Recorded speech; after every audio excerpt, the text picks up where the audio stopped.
بسم اللہ الرحمن الرحیم۔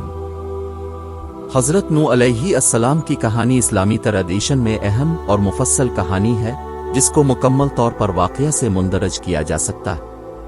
یہاں کچھ تفصیلات کے ساتھ حضرت نوح علیہ السلام کی کہانی کی مختصر جائزہ دی گئی ہے۔ ایک دور میں اخلاقی اختلاف اور بت پرستی کے زیور میں رہنے والے ایک وقت میں اللہ نے حضرت نوح علیہ السلام کو منتخب کیا تاکہ وہ اپنی قوم کو توحید اللہ کی ایکتائی کے اعتقاد اور صالحیت کی طرف رہبری کرے۔ ان کی قوم پر بڑی سزائیں اور ان کا راستہ اللہ کی راہ سے منحرف ہو گیا تھا۔ کئی سالوں تک حضرت نوح علیہ السلام نے اپنی قوم کو اللہ کی راہ پر لوٹنے اور ان کی گناہوں کو چھوڑنے کی پیغام پہنچایا۔ انہوں نے اپنے اقوال اور عملوں کے ذریعے اپنی قوم کو ہدایت دینے کی کوششیں کی، لیکن ان کی بہتریت میں کامیابی حاصل نہیں ہو سکی اور ان کی زیادہ تری طرف سے ان کے پیغام کو رد کر دیا گیا۔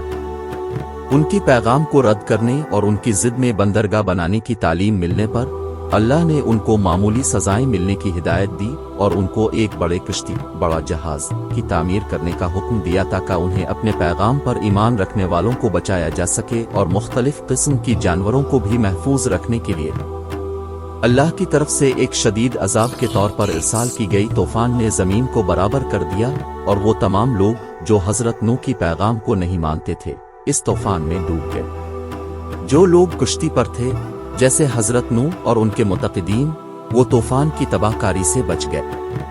حضرت نوح کی کہانی ایمان، صبر اور گناہ کاری کی سزا کے اہم سبقہ کا ذریعہ ہے۔